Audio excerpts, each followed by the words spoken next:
big sound in a small town, far away from the big city lights, making music every night.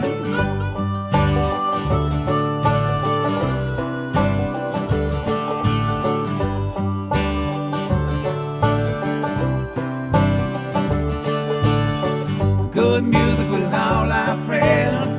Tell everybody, tell your mama and them, we're going out and we're getting down. A big sound in a small town. A big sound in a small town. A big sound in a small town. A big sound in a small town.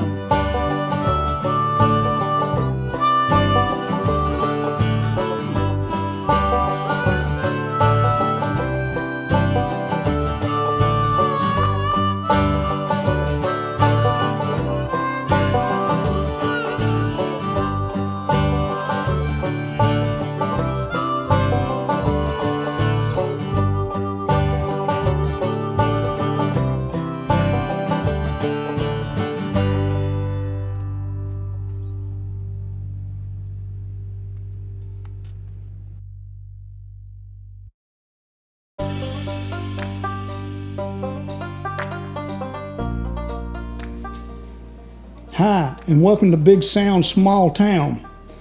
I'm your host, Sandy Carlton, and this is a podcast about the lives and stories of the musicians, writers, artists, and their associates that have their roots in the small towns and communities across America. If you like what you hear, tell somebody. Enjoy.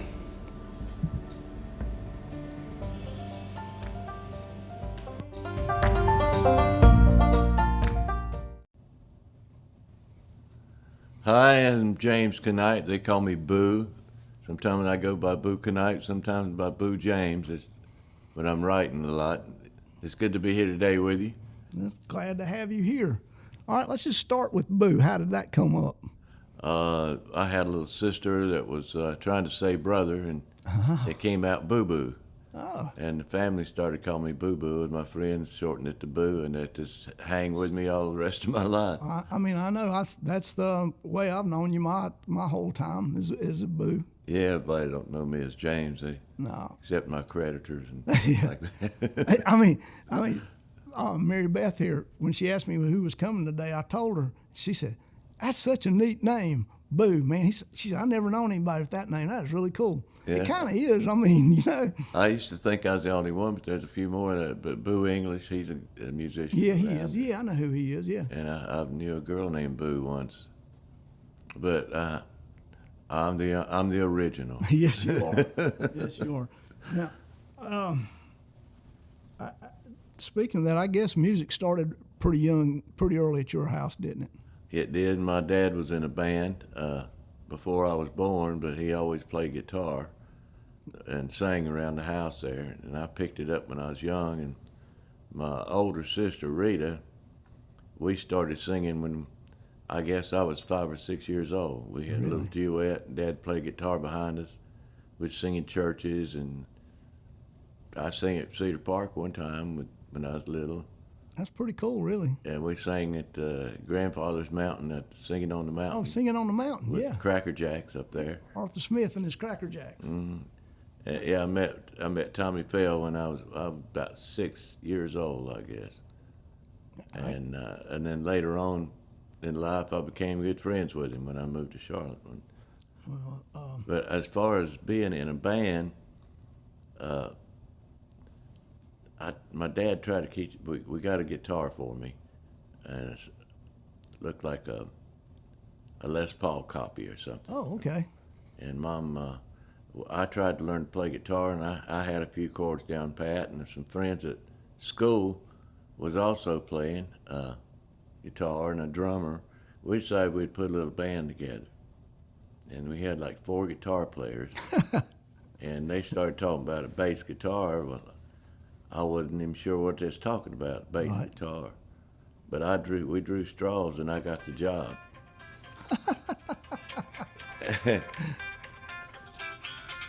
Well, that worked out good for you. Yeah, I've been playing bass ever since. I taught myself everything I know.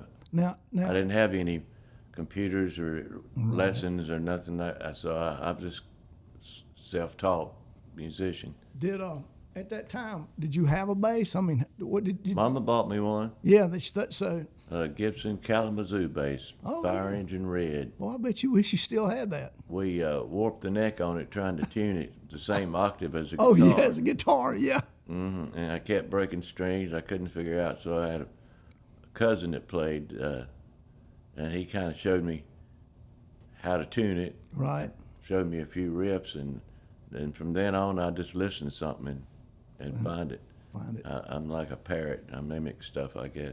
That's good. But I created my own style. I just like to play. Well, and like I said, I've been singing all my life, so. I guess there's a lot of singing at your house growing up, wasn't there? Oh yeah, we had gospel music when we get together at Christmas and stuff. My sisters, I've lost 2 of my sisters in the last few years. But didn't they all sang though, didn't they? Yeah, it used to be the Canipe sisters. Yeah. We used to do hee-haw shows and stuff like that. Yeah, I actually Yeah, we was. played with them some. Did you? Yeah. I thought maybe you had. Yeah.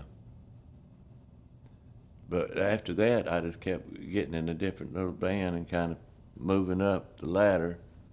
Ronnie and I played together in the late 60s, I believe. Really? 68, 69, and we had a little band together, and we ended up being called Reborn Hope. Oh yeah, I remember that. Reborn Hope. Yeah, I remember. Phil Pendleton played drums. Phil Pendleton, yeah. James Crosley joined the band, and man, it's hard to remember that far back exactly how many. That was a good band though. But we played. TNT was one of the best bands I'd played in locally. There was a 3-piece power trio. You remember Terry Lovelace, Yeah. James Crosley, and myself. Yeah, that's good. Yeah. That's. We had quite a following. We picked up some decent jobs when we was together outside of town. My first wife and I separated in the early 70s, about mid-70s. And I was taking it pretty hard. And I had an opportunity to go audition with a band in Charlotte. And so I thought it was time for me to leave town anyway. So. Right. That's when I went up there and got the job with the Poor Souls. Okay, yeah. Which was I remember them. recording band, pretty big in Charlotte. Yep. And around that area. And it started out like a 12-piece show band, 4 guys just up front. And they were in the process of breaking up, I think, because people started quitting. Right. And the time we ended up, we had a whole new band altogether. We called ourselves Fantasy. Yeah. Oh, yeah. I remember them too. And so, what age? we played some house band jobs in Charlotte for years. What age did you decide you was going to do that for a living?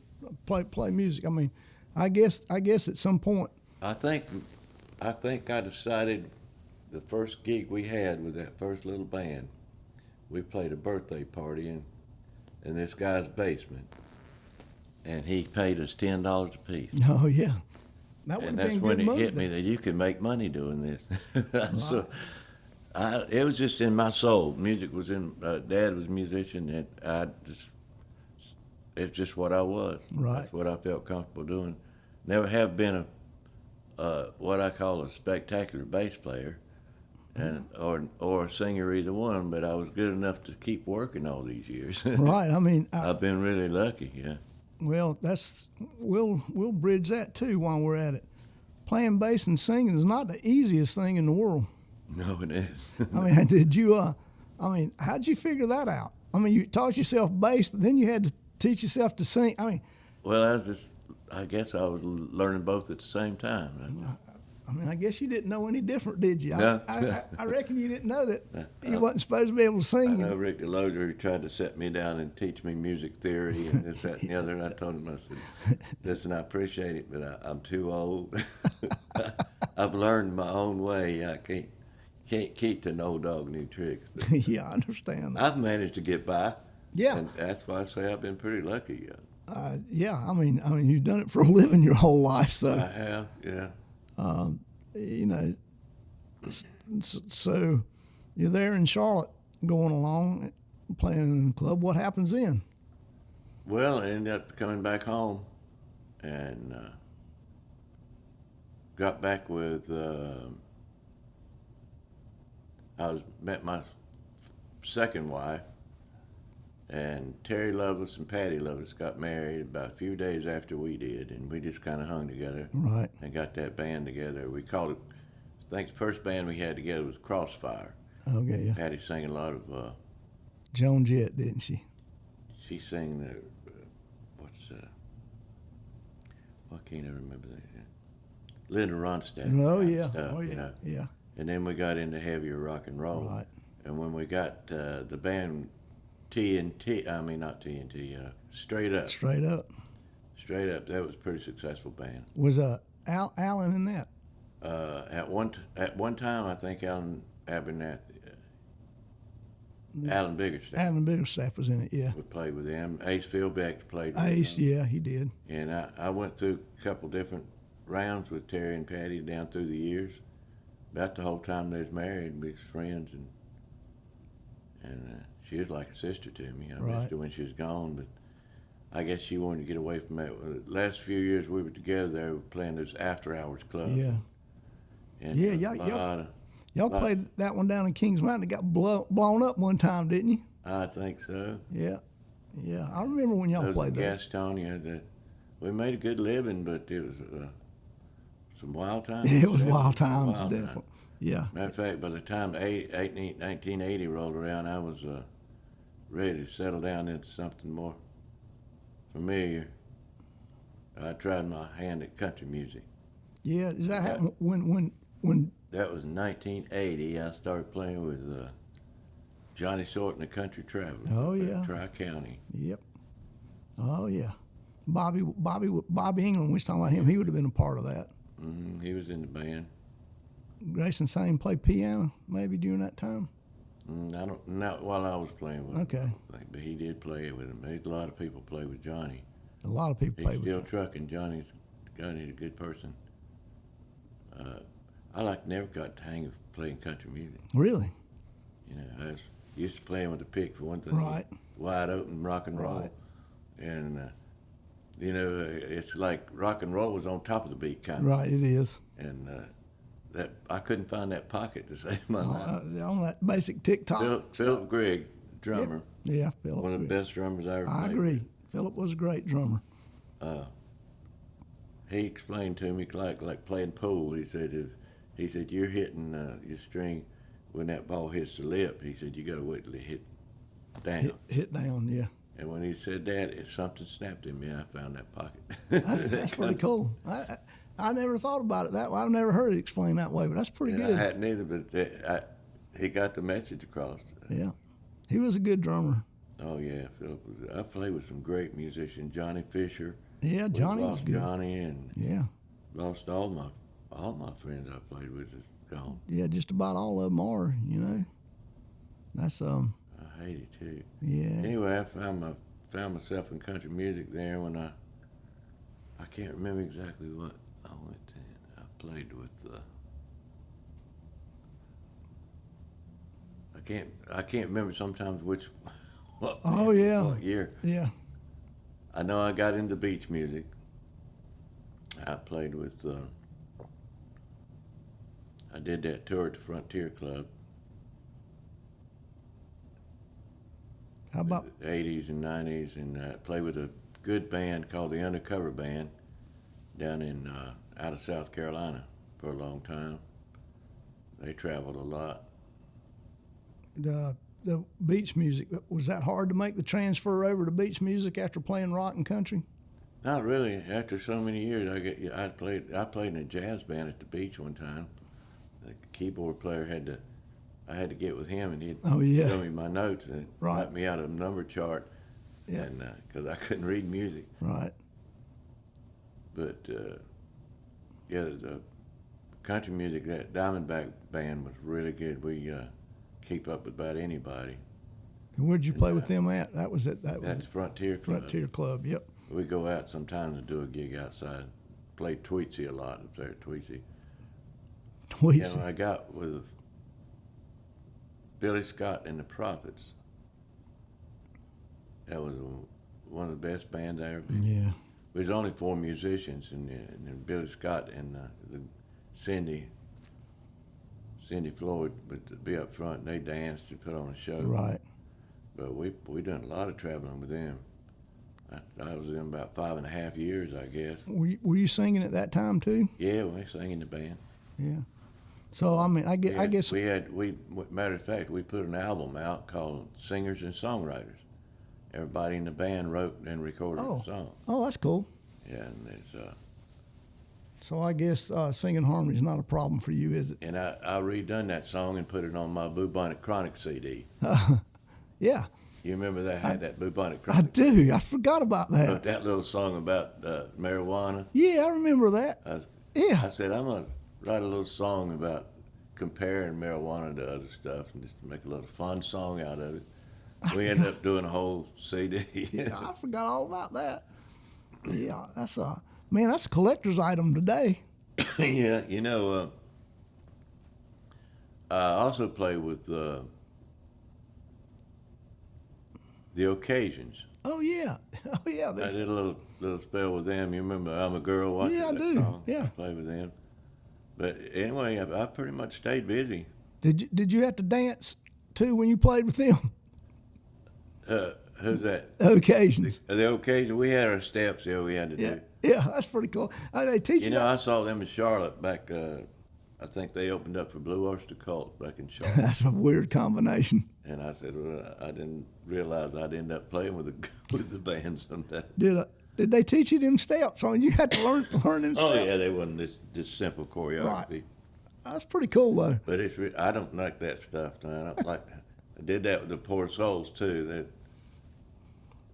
They sit down and work out harmony parts, so y'all just step up there and sing them. Oh, you have to practice. Yeah. Work stuff out. But now Ronnie and them, we kind of practice at home. We want to learn something new. Everybody gets a CD, and Right. it's hard to get together anymore. Yeah, these days it's really hard to get together.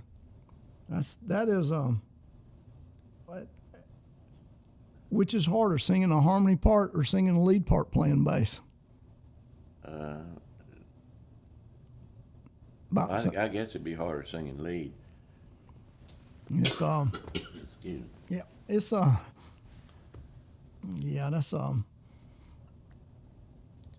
But I haven't had a spectacular career, and I never did make it big. I've wrote songs all my life. I've got suitcases full of them. So I'm a songwriter. Yeah, let's talk about that a little bit too.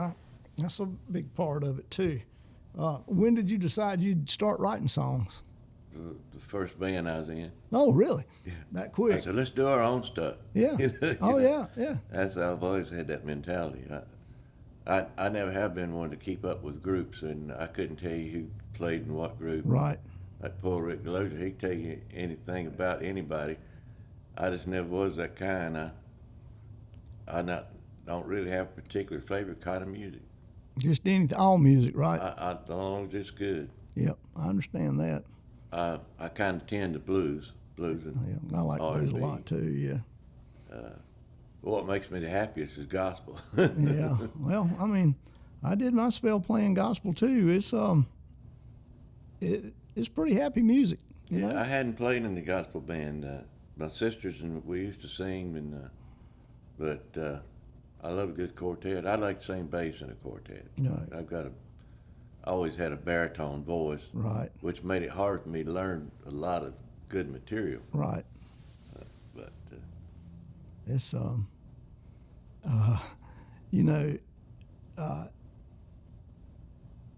playing gospel music's.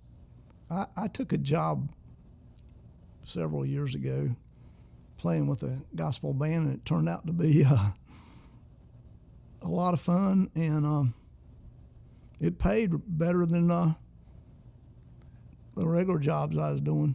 it pays very well, the gospel field. And I didn't have to chase people. I probably wasted a lot of years where I should have been playing gospel. Yeah, could have been. That's where my heart's at, really. Well, the I get harmonies excited sometimes. Yeah. You know. Get that Holy Spirit going. Yeah. You know what I mean? Yeah, oh, yeah, you do. I mean, that's one of the things I remember about doing it. You can get caught up in the whole deal there. But I've always loved to sing. Yeah. It's kind of like a release for me. It's kind Right. of stress relief. Yeah, oh, yeah. Well, I just don't get to do it as much as I'd like anymore. so when you leave the beach scene, I guess you were like touring out with the occasions or something. Then what happens? That's when I started playing with the undercover band. Okay. Moved to South Carolina. And then what was that beach music? No, it's country music. Country music. Country and Southern rock. Okay, yeah. We played around Greenville, Spartanburg area. It's always been a good area to work. And I think I went from there back to the Frontier. Okay.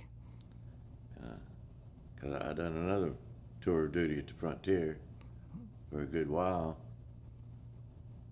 And then I got back in with Ronnie.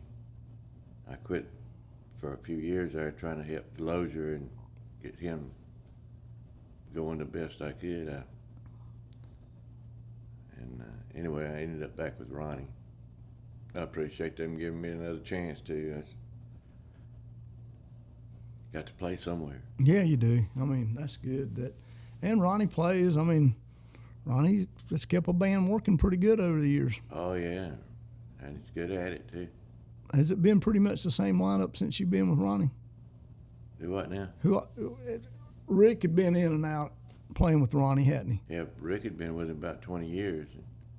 He broke loose and decided he was going to do his own thing. Yeah. Gave it a good shot. Yeah, he Too did. bad he didn't do it years earlier. Yeah, probably he should have done it years earlier. It's well, actually, I saw you playing with some people I know pretty good too. I saw you playing with Nikeo and Alik Maddox. Yeah. I saw you playing with them too. So that was that moved you right up into modern music. I mean, modern rock and roll a bit. Oh, I've played all kind of music. We do, Crimson Rose, we do all. Yeah, I saw you doing. We do country and they're really good on the 50s stuff. I've tried to talk them into this totally doing the 50s show Right. and get into the beach circuit, Sure. which we might do yet. Well, I saw you doing. What's the one about Mama's drinking liquor again? Did I see you doing that? Yeah, I thought I saw you singing that with them. I like that little song. Jim Quick had that out. Yeah, I know old Jim. Yeah, that's the best thing Jim Quick ever did, I think. But so, all right, now, what's future hold for you with music? I have no idea. I just do what I'm doing. I hope the COVID thing eases up to where people can play again. Yeah, I do too. You've been able to get by okay during this time? Well, I miss that extra cash. Yeah. I did a little maintenance on the side, and it's kind of stopped too. Yeah, It's rough, but I get by. yeah. I mean, every musician I know is struggling. Yeah, depending on that money, they're definitely struggling now. Yeah, because it's not. I pray this stuff goes away and gets back to normal. I do too. I'm looking forward to. Well, we're probably in the age group where we'll probably be able to get a vaccine pretty early, I guess. But I don't know. I don't know either. But it's. I'll be glad for things to turn to normal. Yeah, it's going to be a while, I guess, but Yeah. maybe we'll come through it. What else we need to know? About me? Yeah. Well, I'm single.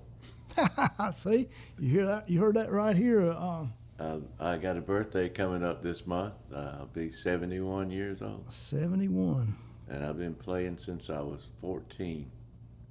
There's a lot of ways to measure success, but I'd call that pretty successful. Well, I consider myself successful. You I know. never did be a star or nothing, but never did want to. Well, there's a lot of room. And I don't really think music's really about being a star. You know, I mean, a star is still a traveling second, third shift job. Yeah. So I mean, you know, there's a lot of music success that has nothing to do with being a star. I think you achieve that pretty easily. Oh, there's a lot of musicians played all their life and opened up for big stars and stuff and never got acknowledged, you know. Sure, there is. I mean, Like the Funk Brothers, they did all them yeah, Motown recordings. they did. You know, They and finally made a movie about it and acknowledged them boys. but they could still walk down to this. You know, they could all walk down the street and nobody know who they were, That's right. which is actually that's pretty successful when you get to do that. Walk around, nobody knows who you are. I mean, that's pretty cool, really. You know, I saw where the guy that had played the guitar riff on My Girl was living in California, and he walked into a convenience store and it was playing, and he said, "I played the guitar part on that," and the girl said, "No, you didn't. You know, pay for your stuff. You didn't play on that." You know, I mean, He probably did. he did. I think he did. You know, and he said, you know, I did that studio work. Really, nobody knew who I was. You know, Yeah. he said I made a living doing it, but I didn't get famous. So, you know,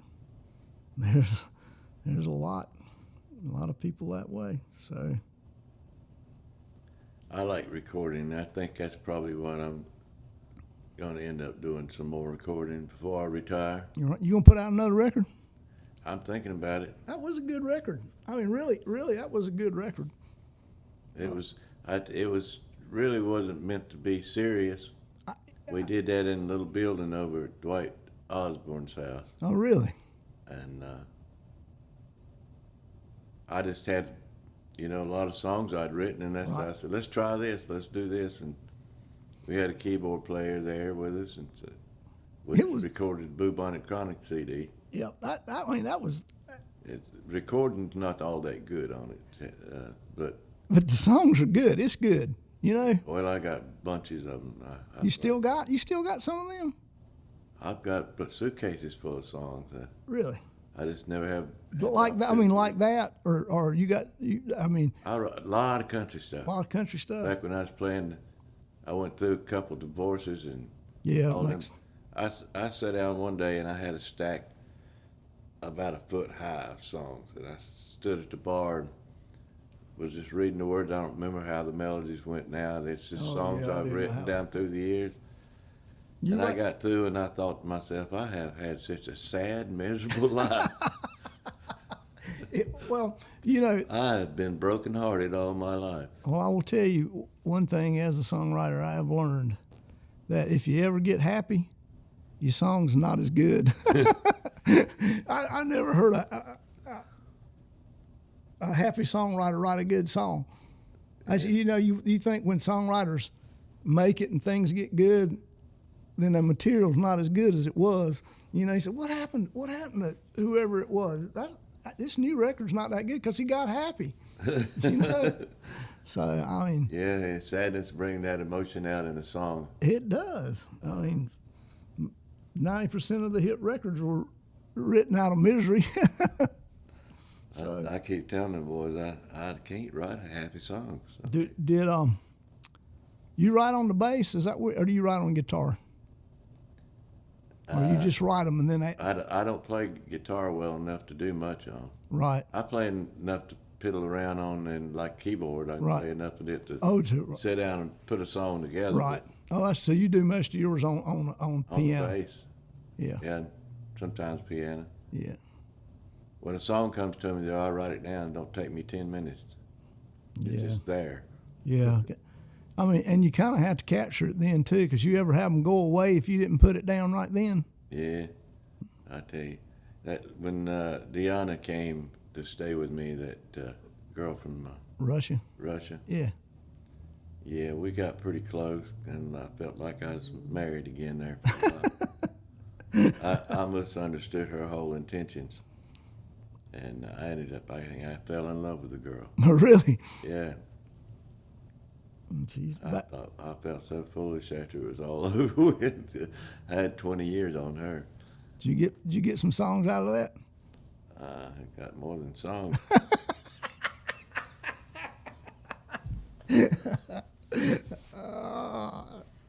Can I say that? Yes, you can.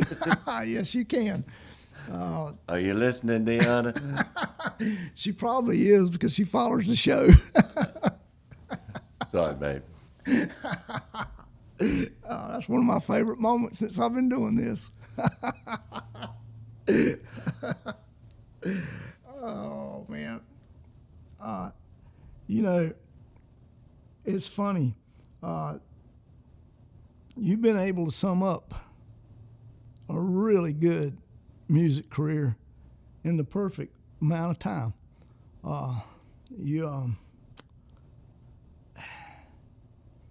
It's kind of funny that you can put somebody's music career and life together in like 30 to 45 minutes after you spend, 50, 60 years putting it together. Really? Like I said earlier, it's hard for me to remember exactly when what happened. Oh, yeah, well, you've been doing it a long time. I'm sure I could think of some more stuff later, but Oh, yeah. It's pretty much there hadn't been very much downtime for me as far as playing is concerned. That's great. I mean, I can't remember a time you weren't playing band. Actually, I was kind of surprised when I saw you playing with Ronnie. For some reason I missed that part of. I've been able to kind of keep a tab on where you've been over the years, but not Ronnie. When I saw you playing with Ronnie, that was kind of surprising to me. Yeah, I've come back home. Yeah, I mean, I didn't. I lost touch with so many musicians around here when I left town and went on my journey. Yeah, well, it's good to get back to your roots. I'm glad you're back around, and like I said, I saw you playing with Turbulence, so it's I guess you're around and available to play, aren't you? I mean, are you totally dedicated and locked in to all your time playing with Ronnie, or I have a lot of extra time. Yeah. Yeah, I'm trying to get in touch with some musicians now, maybe to try to get in the studio. Yeah, that'd be good. That would be really good. So I can't wait to hear what you bring out of that studio. I'm looking forward. I got a few songs ready already, but not very many. Yeah. I was right in the middle of doing that when Delosier passed away. Yeah. It's he was helping me, so now kind of looking somewhere else to go finish it up. Yeah, that's always kind of hard to figure out too around here. Something that you can work with. I've played with some really wonderful people in my life, and good people and good musicians, and probably better than I deserve to play with. That's one of the things I've learned over the years, that there's a lot of good musicians in Cleveland County. In Cleveland County, North Carolina. Yeah, and even when you go other places to play, there's a lot of them who, like you, sometimes you've had to go other places to play. But there's a lot of good musicians here, played with a lot of good people in a lot of different places. Mm-hmm. But traveling is pretty rough sometimes. You get to go a lot of places, but you don't get to see them because you right in a bus or a truck, and you show up and set up and play, and then hit the road and head somewhere else. Yeah, you do. That's one of the things that, yeah, you go a lot of places, but you don't see a whole lot. You don't see it out the bus window. Exactly. People ask you, they said, you been to so-and-so? And yeah. What's there to do? I don't know. I passed through it, I mean, you're not there. And if you are there, you're either getting ready to go to work or everything's closed up because you just got through working, so you don't get to see much of it. Mm-hmm. Well, I appreciate you asking me here today. Well, I appreciate you coming, and I wish you nothing but success going forward. Well, we'll see what's ahead of us. Thank you, Boo. All right, thank you.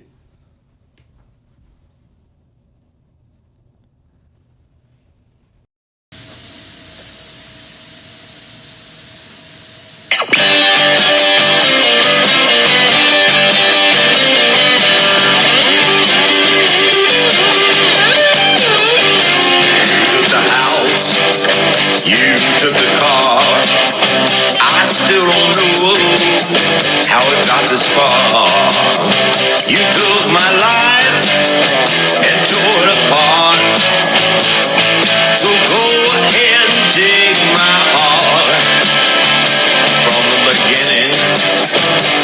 so smart.